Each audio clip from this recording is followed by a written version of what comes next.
daqui a pouco é relativo, então esse foi o meu daqui a pouco. Você tem que entender isso.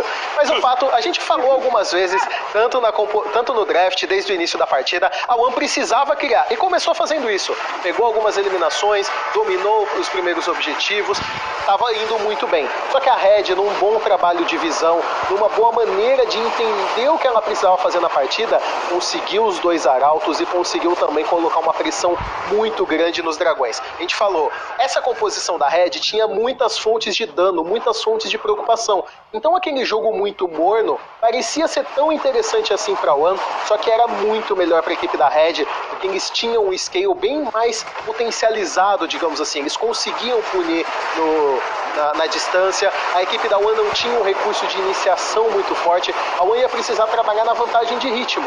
E para essa vantagem de ritmo, precisava de ter um early game um pouco melhor. Eles tinham as ferramentas, mas a Red soube anular muito bem. E de repente, a partida estourou e a Red começou a ganhar luta atrás de luta. E a gente viu todo o potencial do Gigo entrando na backline, da distância do Titã causando o seu dano e o Avenger só brincando ali de fazer chover e matar os adversários.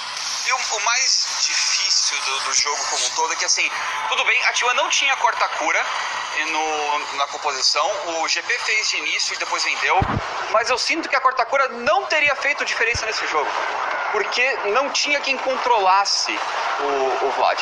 A gente comentou mais cedo, a T1 tinha até um desengage decente, não tinha um desengage bom, mas nada era muito bom contra o Vlad, porque não tinha algo que você clicava nele e parava ele no lugar. Algo que fosse confiável para tirar ele dali. O mais confiável é o chute do Lee Sin, mas sem o chute do Lee Sin, ninguém chega no Kog e no Jhin. Então você fica... Como que você briga, como que você inicia, e com isso o Gigo fez o que quis. Realmente era um jogo muito simples para ele atropelar todo mundo, que foi o que aconteceu. E ainda vimos em alguns momentos, né, por exemplo, o Brucer conseguindo eliminação em cima do Avenger quando ele se encontrava numa rota lateral. Basicamente ele apertava R ali, uma rotação de skills, já matava esse Kog'Maw. Esse tipo de situação era o que a One queria, na vantagem de tempo, no domínio de mapa. No momento que o ia estourar uma luta, né? Então a gente tem tranquilidade para falar o que aconteceu nesse jogo. E desde o início começou com uma boa vantagem por parte da One, justamente trabalhada nas mãos do PBO. Ele conseguiu essa primeira eliminação, muito com essa movimentação do Will e também do Jojo, e a partir daí a gente viu algumas tomadas de decisão por parte da equipe da Red que foram um pouco contestáveis. Eles tentaram fazer, em algumas jogadas, ceder diversas vantagens para a equipe da One, porque eles respeitaram um pouco a composição deles. Só que eu acho que foi demais. A One acabou pegando todos os dragões que precisava, se aproveitou também desses arautos. Então aquele controle de objetivo que a gente elogiou tanto por parte da Red no primeiro jogo, dessa vez foi muito mais controlado e contestado por parte da equipe da One. Porque sabia que se a Red tivesse mais uma vez o domínio das movimentações, ia ser um problema muito grande. O Gigo já estava muito grande para fazer o trabalho numa das rotas laterais, e quando se juntava, a gente viu o potencial de cerco dessa composição.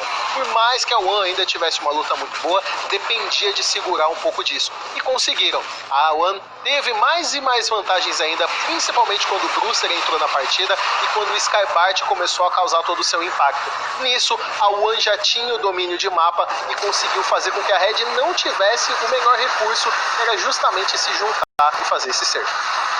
Não tinha muito espaço para conseguir essas lutas, e a One também não parou. Como eu comentei bem cedo no jogo, V7, a Team One podia iniciar e não precisava parar, não precisava esperar alguém crescer, porque eles tinham campeões que cumpriam papéis em cada timing do jogo. A Ashe conseguir tanta vantagem cedo foi o ponto principal, porque ela fez muito desse gap, ela que foi criando com as suas flechas. Daí o Skybart também conseguiu entrar bem, mesmo perdendo o ult de forma defensiva algumas vezes. E quando o Brucer ficou online, não tinha mais luta para Red. O interessante de ver justamente o quão eles aproveitaram exatamente nesse ponto. No momento que eles conseguiram aquele terceiro dragão e toda a destruição das torres de Tier 1 da equipe da Red, a One dominou o mapa, e aí esse time brilha. O problema é eles... Foi o maior problema que eu apontei da Red ao longo do campeonato. foi que eles tornam partidas extremamente fáceis, partidas que estavam ganhas em situações complicadíssimas. E esse jogo foi um resumo disso. Era para ser uma partida muito tranquila. O Gigo pegou muita vantagem em cima do Skybart. O próprio Avenger também ficou muito forte. Em algumas movimentações ele teve espaço para isso. A One, apesar de contestar, apesar do PBO ficar muito forte, o Will também encontrou algumas jogadas muito boas no começo, mas no geral, pelo tamanho que estava o Gigo e pela liberdade de movimentação que tinha a Red, não era um jogo difícil, não era um jogo que a Red já não tenha dominado, snowballado muito bem. Como o Skit comentou, nem precisaram se preocupar tanto assim com o Malzahar no começo dessa partida, porque ele ficou anulado, porque a equipe conseguiu jogar muito bem e criar as vantagens. Só que aos poucos, o Gigo foi se emocionando um pouco, estava com muita vantagem, e é justamente nesse momento onde a Red cometeu o erro. O Gigo, por 2 jogadas, acabou se excedendo de mais uma tentativa agressiva, e isso proporcionou dragão para One, resposta de mapa, e chegou numa situação que o jogo era da One, o mapa inteiro era deles, chegou no ponto que você quer ter um Malzahar, chegou no ponto que você quer ter um Ornn, e aí nessa última luta, nesse momento de ir para a base, agora a One provou do próprio veneno das semifinais. Chegou na base, chegou ali no quase finalizar a partida e acabou sendo neutralizada, não conseguiu dar os hits finais no Nexus, e aí a Red, na sequência, consegue o roubo do Barão, consegue mais uma luta muito vantajosa na sua própria base e vira o jogo. Mas de novo, vou ressaltar, vou ser um chato, era para ser um jogo muito tranquilo para a Red e virou esse drama todo por culpa deles. É assim, era o jogo da Red ganhar, era o jogo da Red perder. A Red ganhou e perdeu na mesma partida.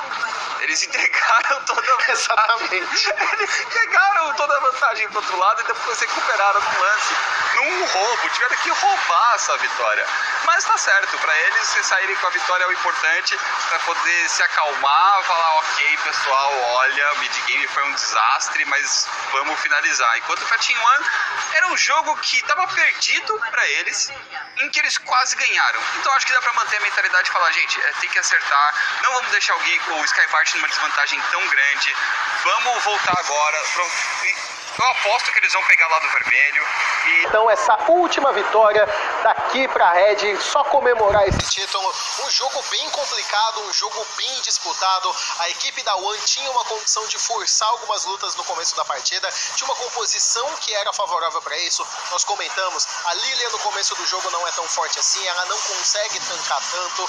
O Avenger não encontrou muito espaço para fazer o seu jogo. O Gigo estava numa opção de segurar um pouco mais, de absorver um pouco mais de pressão do Skybart, que estava com um pique agressivo, e o Titã precisava dos seus itens para começar a ajudar no trabalho de mapa. A One não aproveitou tanto assim desse momento do jogo, acabou cedendo alguns objetivos, a Red controlou muito bem esses dragões no início da partida, que no final se provaram muito valiosos a partir do momento que eles conseguiram essa alma, que eles conseguiram mesmo o ancião, e quando o jogo entrou numa situação de igualdade, a One tinha duas possibilidades de engage e uma luta muito forte. A Red tinha que lutar na distância e aproveitar todo o kit da sua composição, e por inúmeras vezes a Red fez o seu papel. Peitou, absorveu, conseguiu conter a iniciação da equipe adversária e voltava com muito dano.